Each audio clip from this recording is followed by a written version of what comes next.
bahkan Profesor Santos dari Brasilia, Indonesia adalah pintu gerbang, cikal bakal budaya dunia, bukan Amerika, bukan Eropa, bukan Arab, bukan Indonesia. Tugas kita menemukan bukti-bukti itu tadi, bagaimana sehingga nanti ada keseimbangan kearifan lokal ini dengan ilmu barat. Aneka ketidakbersamaan antara mahasiswa ini bisa disatukan, dibersamakan kalau masing-masing jati diri dari rumah biologisnya disatukan jati diri kesumaan itu. Teguh tetap tatap tanggon Trapsilo ini merupakan juga pribadi budidaya atau perilaku keseharian dari Raden Wijaya. Kampusnya Mojopahit banget nih. Mojopahit banget. Ya. Baik, sudut-sudutnya. Ini yang baru 10 November kemarin. Gitu. Fakultas Hukum Ekonomi. Ya, ini. Ya. Nah ini. Ini. Ya.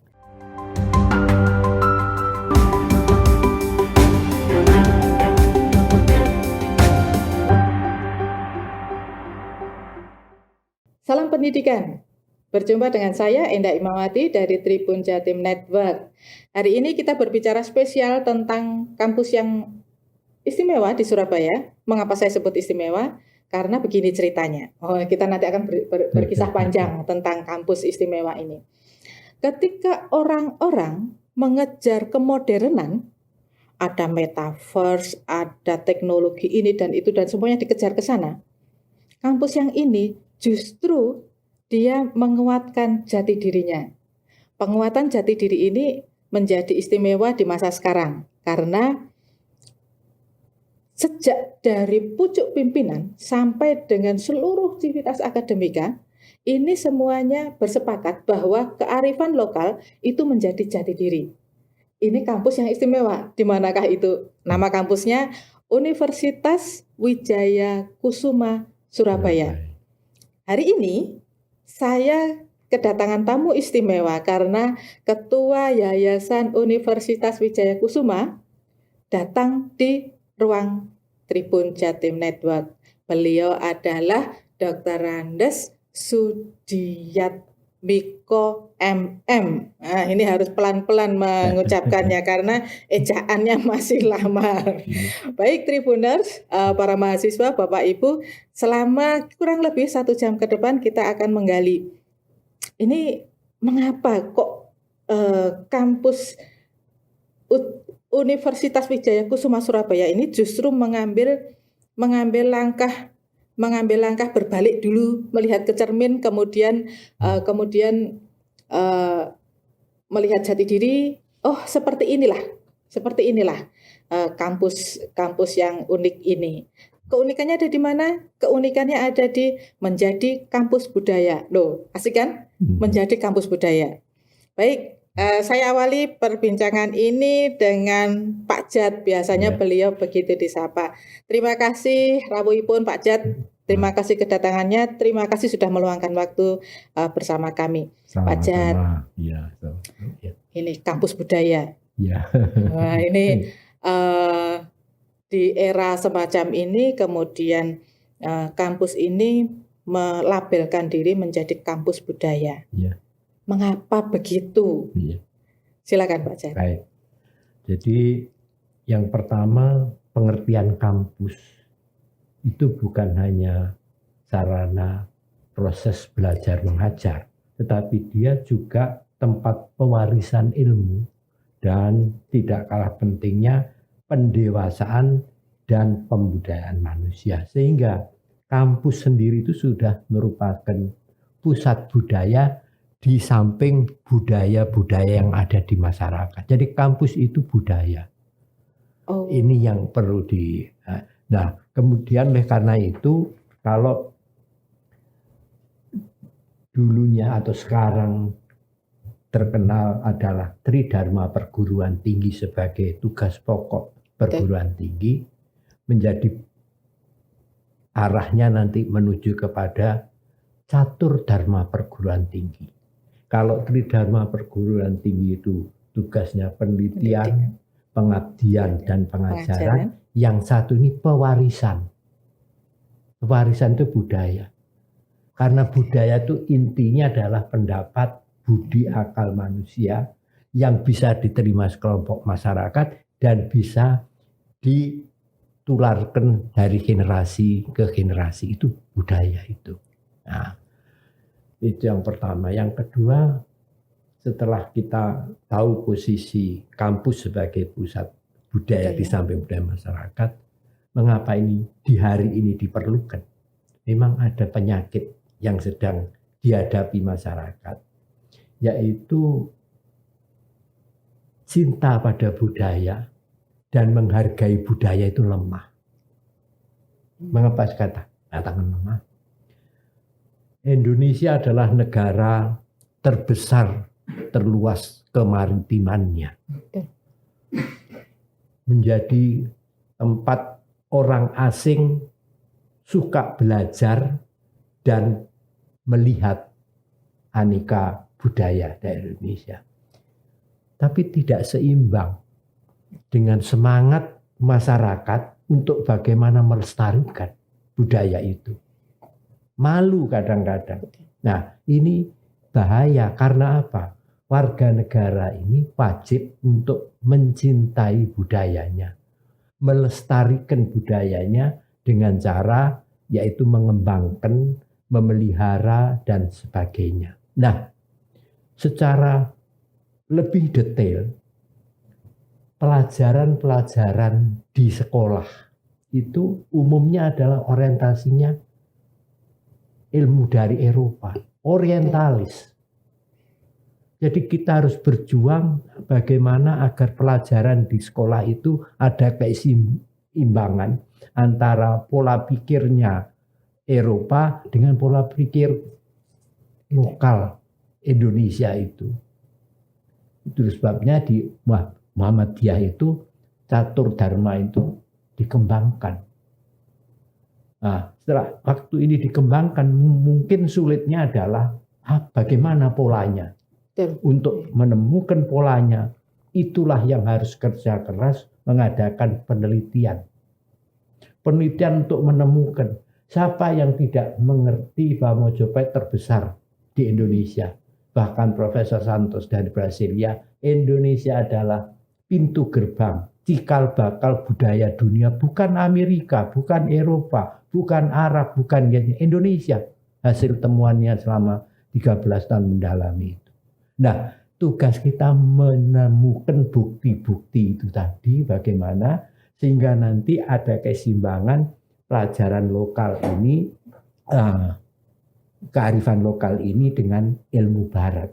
Dan kearifan lokal ini untuk mengejar kesana sampai dibutuhkan kesungguhan warga negara ini untuk mengadakan penelitian, juga diikuti tadi kecintaan dan menghargai budayanya dulu. Ini salah satu prinsip yang paling penting sehingga ke depan ini masih jauh bagaimana pelajaran-pelajaran itu ada keseimbangan antara Eropa dan Indo.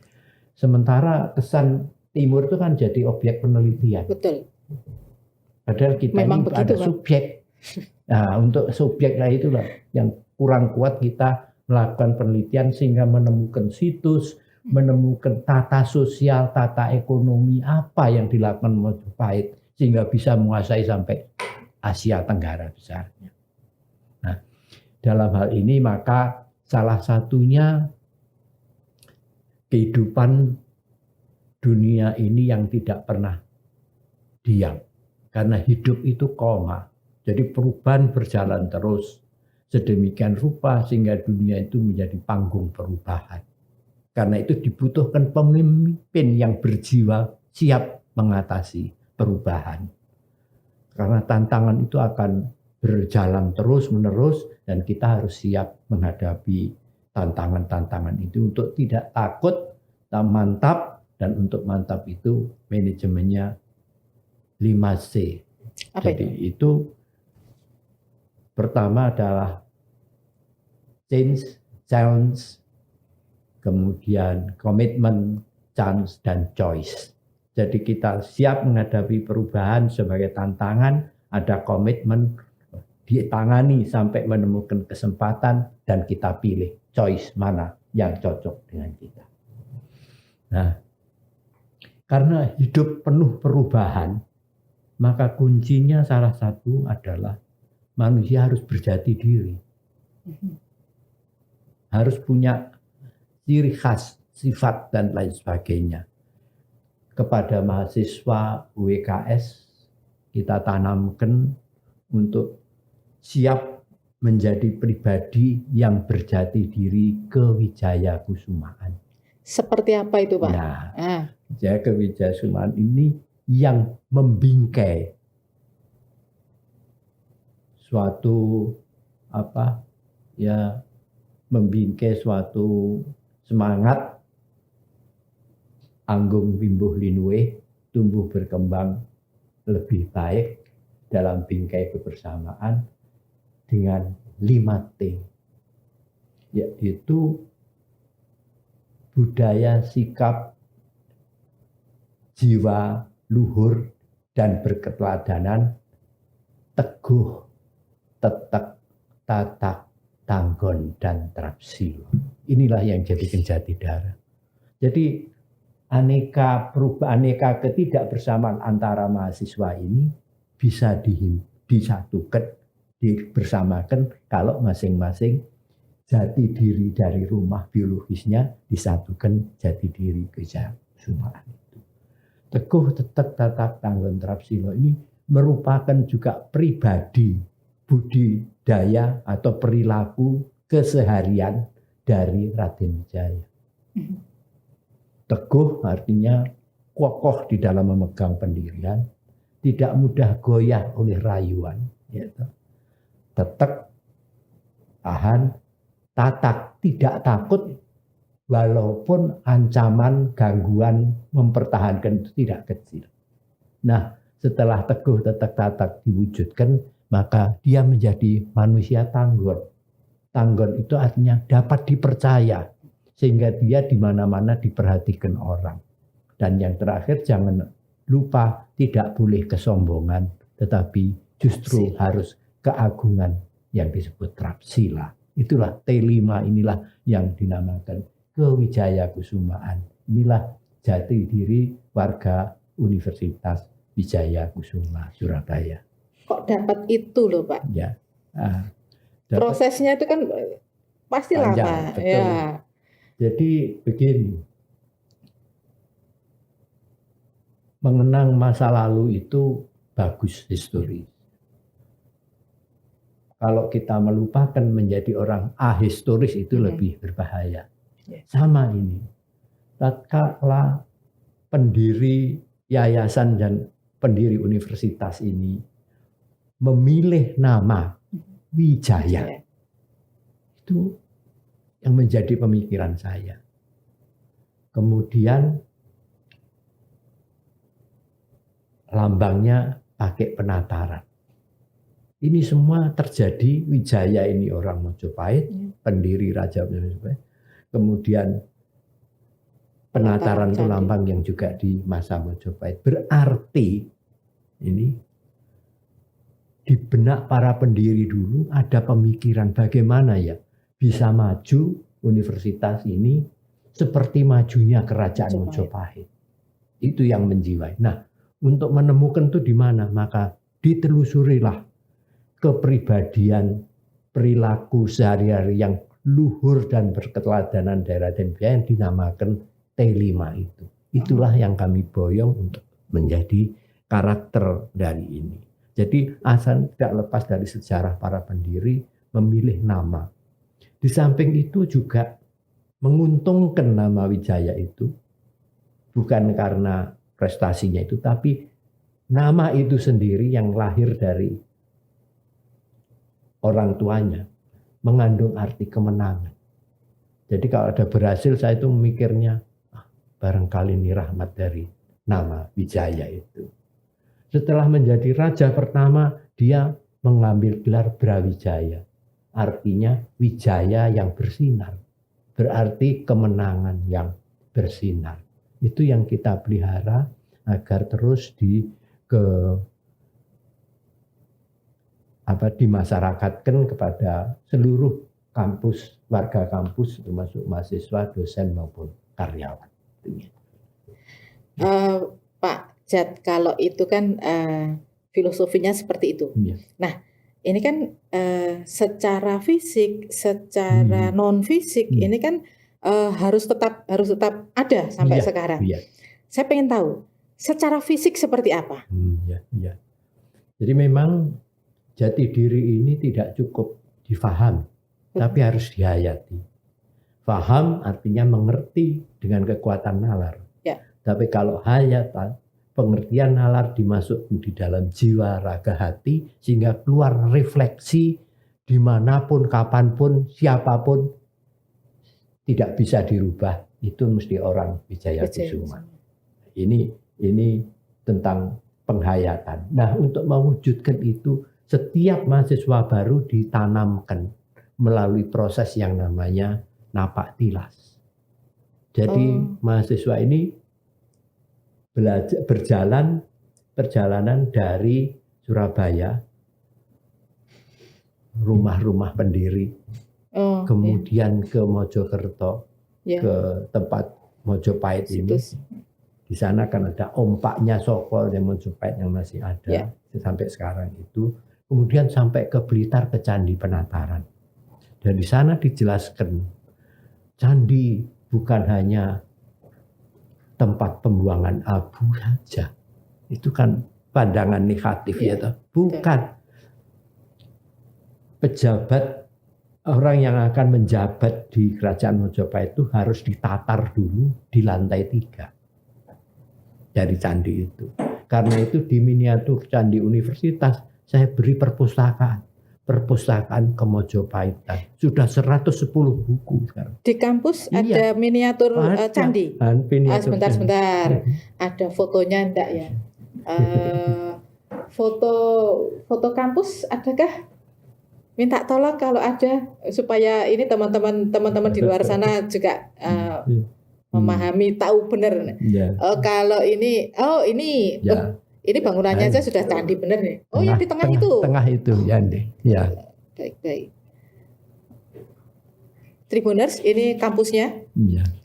Kampusnya Mojopahit banget nih. Mojopahit banget. Ya. Baik, sudut-sudutnya. Ini yang baru 10 November kemarin. Gitu. Fakultas Hukum Ekonomi itu. Ya, ini.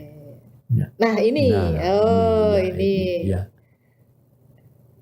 Tribuners itu yang di tengah. Nah, itu replika Iya, di sana. replika, ya. Baik. Pak, ini kan secara fisik. Ya. Yang non fisiknya bisa apakah kalau saya sebut ke Mojopahitan boleh ya ke Wijaya-Kusumaan itu? Iya, betul. Boleh. Sama ya. Iya. Kalau ke Mojopahitan ini apakah itu menjadi semacam pengenalan secara formal begitu masuk ke mata kuliah kah? Jadi mata kuliahnya nanti ini yang baru ini adalah Kewijaya-Kusumaan. Kewijaya-Kusumaan. Ya, jati diri itu jadikan mata kuliah. Dan ini sesuai permintaan dari para asesor yang melakukan akreditasi, tolong itu segera dijadikan mata kuliah gitu. Nah, ini nanti menjadi ciri khas bahwa UWK punya kemandirian jati diri kewijayaan yang terstruktur di dalam kurikulum. Nanti tahun ajaran baru ini langsung dimasyarakatkan pada mahasiswa itu ya. Baik Pak Jat, yang kemarin itu beberapa waktu yang lalu ada seminar tentang Mojopahitan. Ya. Nah, saya mendengar, saya ngomong terlibat itu, saya nggak terlibat kok, saya mendengar itu. Nah, itu proses semacam itu menjadi bagian dari perjalanan besar sampai nanti menjadi mata kuliah kah? Iya betul, iya betul. Jadi itu semua mempertajam pemutakhiran penulisan Kewijaya-Kusumaan itu yang banyak dibicarakan tetapi tidak tertulis secara bagus. Nah, sekarang sudah menjadi mata kuliah, jadi sudah lebih mantap gitu lah. Kalau tadi Pak Chan ngendikan ada perpustakaan dengan 110 buku spesial ke Mojopahitan, itu boleh diakses oleh orang luar kah Pak? Boleh. Karena terus terang saja Boleh. Iya. mencari data tentang Kemojopahitan Nah, itu ya, kan yang berserakan iya betul, kemana-mana. iya betul, ya. Baik, Jadi baik, ya. dari ceritanya Profesor Santos dari Brasil itu, yang dia menyebut surga dunia itu di Eden, di daerah Sunda sana, Selat Sunda itu. Itu yang menemukan beliau ahli kimia, geologi, tapi 13 tahun meneliti di bawah laut, menemukan bahwa Sundaland itulah surga dunianya itu. Nah, kemudian setelah bumi yang ditutup salju ini ambles, dia akan hilang. Situs-situs produk-produk peninggalan itu kan dibawa lari ke daerah Italia, kemana-mana itu, sehingga terkesan bahwa istilahnya penjajah itu kan menjelekkan atau merendahkan negeri yang dijajah, dihilangkan hubungan dengan ini. Padahal ditemukan semua barang yang dari kayu. Di samudra itu tadi ditemukan semuanya dari masa lalu itu, menurut beliau dari jati. Jatinya jati Jawi. Jati Jawi hanya tumbuh di Indonesia. Sehingga sampai dikatakan mungkin kapal Nabi Nuh mungkin jati Jawi. Karena yang ditemukan semua jati Jawi. Nah, inilah yang kita harus optimis, berjuang sampai menemukan secara lengkap mengenai tata kehidupan Mojopahit yang berhasil luas itu bisa dikuasai oleh warga negara kita semua itu ya. Baik. Kalau Mojopahit itu identik dengan maritim, Pak. Iya. Kemaritiman apakah juga akan dimasukkan nanti? Iya, pasti Bu. Iya, itu akan mengembangnya ke sana. Jadi sistem kehidupan, pola kehidupan itu semua dirangkum. Seperti halnya sekarang baju batik aja kita membuat yang khas Mojopahit, termasuk saya seragamnya WKS itu dari batik kita lengkap dengan namanya untuk dekorasi di atas pintu-pintu lift itu semuanya adalah batik yang dari kayu ditata dan sebagainya. Jadi pengembangannya itu banyak sekali Bu. Jadi kalau boleh saya sampaikan dari Kemojopahitan itu kita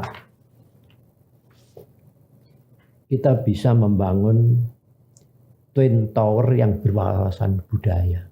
Mengapa saya kata yang tadi itu ya wawasan budaya.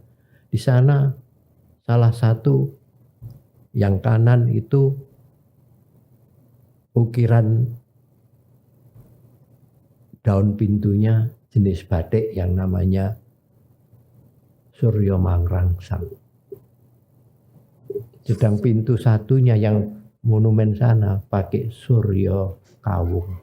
Suryo Kawung, oke. Sedang seragamnya pakai ada dua, yang satu untuk jas, yang satunya untuk karyawan, dan masih banyak lagi yang akan kita produksi. Ternyata tamu-tamu asing yang ke sana kalau diberi itu spontan, kan belinya di mana gitu. Ya, nah kita hanya bangga merubah tata warna batik yang asli itu kan dari alam, jadi warnanya tidak bisa cerah. Itu sudah kita cerahkan sedemikian rupa, jadi pantas untuk dilepas nantinya itu. Nah, ini maksud kita supaya ini menjadi bahan para warga Wijayakusuma barangkali mau mengembangkan usaha mau bagaimana, nah monggo ini semua kita hanya menjembatani semuanya ini. Rasanya ini otaknya dalam tanda petik ini satu. Ya. Apalagi Pak ini yang di seperti kampus ini juga Bu. Jadi istilah Kemojopahitan itu justru datangnya itu dari pengamat, termasuk dari Muri yang memberikan bangunan ini tadi dalam sertifikat rekor dunia sebagai bangunan yang berwawasan budaya Kemojopahitan. Iya. Saya membuat pagar di sini. Pagarnya itu replika dari pintu gerbang kerajaan di sebelahnya Mojopahit, itu Ratu Boko namanya, yang disebut terpanjang dan tertinggi.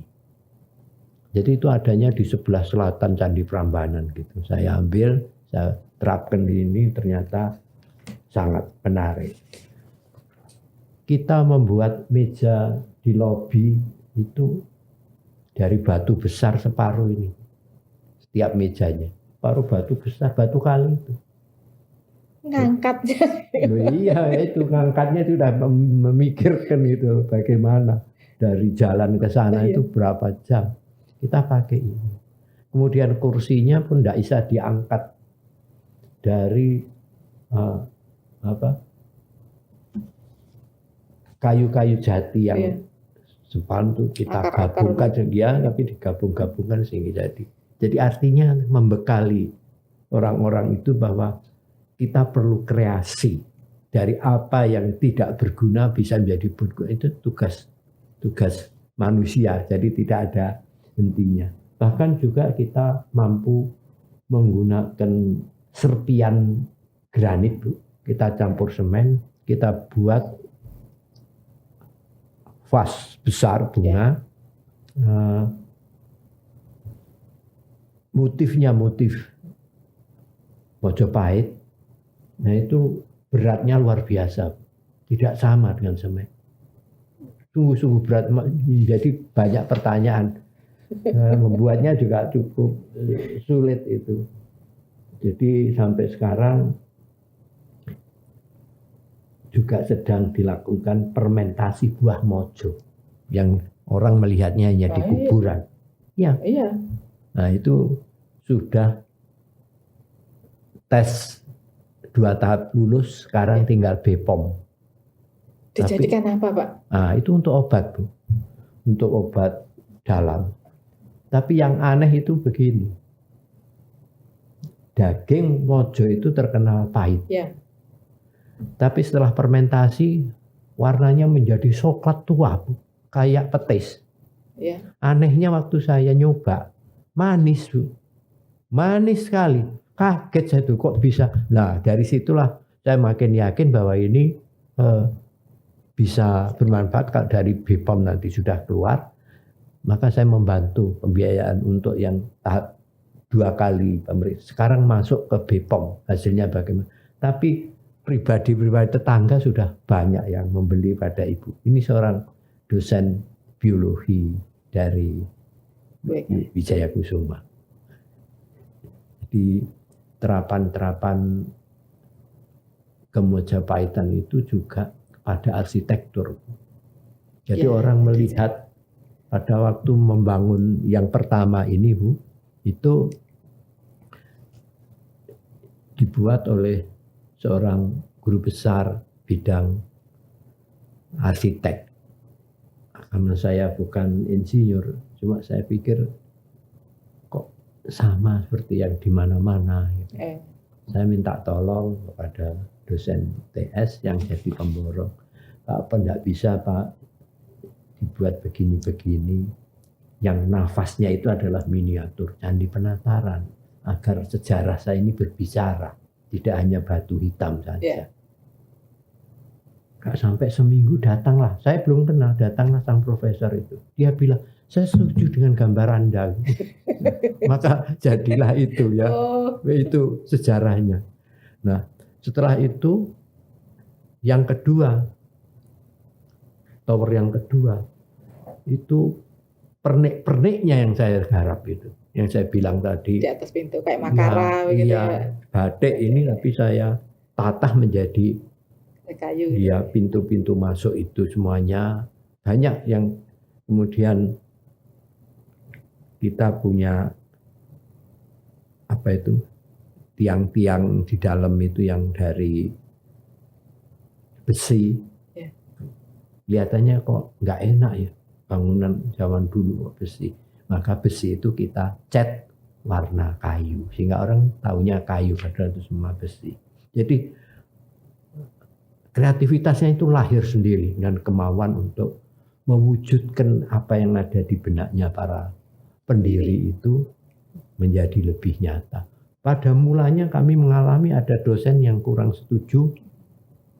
Itu yang akan saya tanyakan. Nah, candi penataran kok dipasang di bangsal Pancasila. Saya tidak langsung mengomentari, tapi saya berpikir ada baiknya pertanyaan ini barangkali. Ya itulah yang membuka saya menerjemahkan yang serba hitam itu menjadi nyata. Setelah jadi bangunan semua diem karena itu tadi kan ide ya, sekarang diterjemahkan sudah luar biasa. Sekarang sudah timbul SMA, kepala-kepala sekolah itu yang kelas 3 yang mau ujian ini. Potret bersama itu di kelas-kelas itu masuk dalam satu kampus itu. Ya saya biarkan saja mereka ikut merasa memiliki. Nah ini artinya bisa diterima dan alhamdulillah dengan dibangunnya kampus di seputar Dukuh Kampang itu lingkungan Dukuh Kampang menjadi kawasan ekonomi. Jadi rumah tangga menjadi penjual makanan, penjual pakaian, penjual buku dan lain sebagainya. Jadi juga ada. Nah, ini menyatukan lingkungan. Ya, berarti. Ya. Pak, ini urusan lingkungan ini. Ya. Kalau tadi kan buah mojo ya. Difermentasi menjadi sesuatu yang baru. Artinya kan kita harus menanam buah mojo. Iya, betul. Ya. Terus ditanam di mana? Kalau di Surabaya itu. Loh, begini Bu, ya. Kami punya tanah di Trawas, Bu. Oh. Juga di Sidoarjo. Ini yang di Trawas, satunya di Wisma Kamboja ini sudah saya beri tanaman toga dan sayuran. Yang di Villa Jene di Trawas juga itu tanaman-tanaman langka. Yang jumlahnya seluruh kampus ini sudah mencapai 241 pohon. Pohon langka. Jadi aneh-aneh itu namanya. Dan ternyata dari tamu yang datang sering tahu ini bermanfaat, ini diambil kulitnya, daunnya dan lain sebagainya. Itu. Nah, terus nanti di Taman Pinang itu akan kami buat taman buah-buahan. Ya, jadi kami berusaha ini sejalan dengan pola pokok ilmiah Universitas Wijayakusuma itu. Pertama wawasan lingkungan. Jadi wawasan lingkungan itu kita punya prinsip namanya kecibeling. Kecibeling. Ya. Kepanjangannya keluhuran jiwa berbenah lingkungan. Keluhuran jiwa berbenah lingkungan. Ya, kalau kita membenahi lingkungan, maka itu luhur. Mengapa? Karena kita menghidupi tanaman. Tanaman itu membalas memberi O2. Sedang CO2 manusia dibuang, dimakan oleh tanaman. Jadi ini kerjasama antara makhluk ciptaan Tuhan yang perlu dikembangkan. Dengan prinsip kecibeling ini, Universitas Wijayakusuma 2 tahun berturut-turut menjadi penyandang Eko Kampus kedua PTN-PTS Surabaya. Dengan Eko Kampus ini kita kembangkan menjadi lagi tambahan Universitas Wijayakusuma menjadi kampus bersih narkoba nasional maupun provinsi.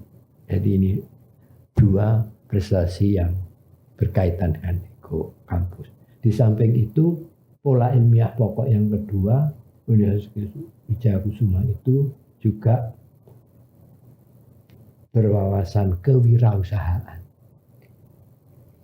Nah itu tadi yang kami coba kemarin menjelang 10 November pameran makanan Nusantara, di antaranya adalah sop Mojopahit khas. Apa itu, Pak? Ada namanya Yuhun. Jadi itu bisa dari bebek, bisa dari ayam, dan ternyata laku keras. Jadi itu dibuat oleh para dosen kompetisi, kita lombakan gitu. Itu resepnya memang dari Mojopahit? Iya. Oh, begitu? Iya, saya dapat itu, saya bagikan, siapa yang berani ikut, enggak dicoba. Ternyata berhasil. Nah, apa itu? Yang saya pikir itu adalah menemukan tidak melalui penelitian, Bu, datang gitu aja, datang aja. Jadi saya lakukan itu, kemudian saya datangkan berbagai, punya teman yang kerajinan kayu jati bekas-bekas, laku keras. Nah, saya pancing anak-anak itu. Nah, kalau mereka aja lulusan SD bisa sampai Surabaya, kenapa kita tidak bisa melakukannya? Karena terkenal murah kan ya, bagaimana? Dan sekarang masih di dalam proses, mereka ingin membuat Wijayakusuma Mart. Jadi Indomart ala Wijayakusuma, yang di dalamnya termasuk kafe ringan dan juga termasuk apa, Bu? Akupunktur muka. Jadi gabungan, dan kami punya mahasiswa kedokteran putri, masih praktek di rumah sakit, belum ujian, tapi dia punya 6 salon, Surabaya, Sidoarjo, Madiun, Bangkalan. Nah ini saya anggap prestasi yang perlu ditularkan. Seorang mahasiswi, dosennya, dekannya tidak tahu kalau dia di luar kota bisa sampai 6 itu. Itu mempekerjakan dokter umum 2, dokter spesialisnya juga ada. Tapi dia belum dokter, belum masih pelatihan di rumah sakit Nganjuk. Nah itu yang kita harapkan dari jati diri, kebersamaan, tukar menukar ilmu, nanti bisa dikembangkan lebih maju gitu. Baik Pak. Menarik ini tentang Mojopahit ini. Ternyata kalau diterjemahkan dalam versi sekarang itu ternyata luar biasa, dari segala macam bidang kita bisa lakukan itu. Dan semuanya ada di WKS. Semuanya dimulai di sana. Iya betul. Baik Pak Jat, terima kasih banyak informasinya. Tribuners, tahu enggak kalau Surabaya itu perkara makanan bebek, menu bebek itu ternyata dari Mojopahit yang tadi disampaikan oleh Pak Jat loh. Nah, yang seperti ini, yang unik-unik seperti ini memang harus ada yang memikirkan khusus, harus ada yang punya waktu, punya energi, tidak hanya memikirkan tetapi juga mewujudkan dengan terjemahan masa kini.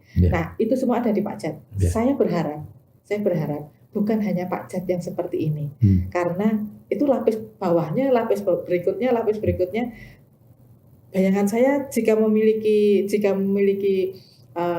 ya otoritas, ya kreativitas, itu seperti Pak Jat ya, ini UWKS memang benar-benar akan menjadi kampus Mojopahit berikutnya. Baik, Tribuners, terima kasih. Pak Jat, terima kasih waktunya sudah berbagi di sini. Istimewa, unik, dan Tribuners silahkan menyaksikan, datang sendiri ke kampus, Instagramable seperti yang tadi Pak Jat cerita, sekolah datang ke sana kemudian berbondong-bondong foto-foto di seluruh ruangan. Pak Jat, kalau beritahu alamatnya di mana supaya yang di rumah bisa tahu. Alamat kampus yang di Surabaya. Dukuh Kupang 2554. Dukuh Kupang 2554. Singkatnya Dupang Limpat. Dupang Limpat. Betul. ada banyak akronim ini tadi. Kejibeling ada, beberapa T tadi saya sudah harus mengingat lagi ini. Baik, terima kasih rawuhnya di acara kita hari ini. Terima kasih Tribuner sudah menyaksikan berbagi informasi, berbagi ilmu dari Pak Jat. Kita akan bertemu lagi, Pak Jat. Kerso datang ke sini lagi, kemudian lagi. Nah, kita tunggu kisah-kisah tentang Mojopahit. Saya itu senang banget loh tentang Mojopahitan. Baik, terima kasih. Salam pendidikan untuk semuanya saja.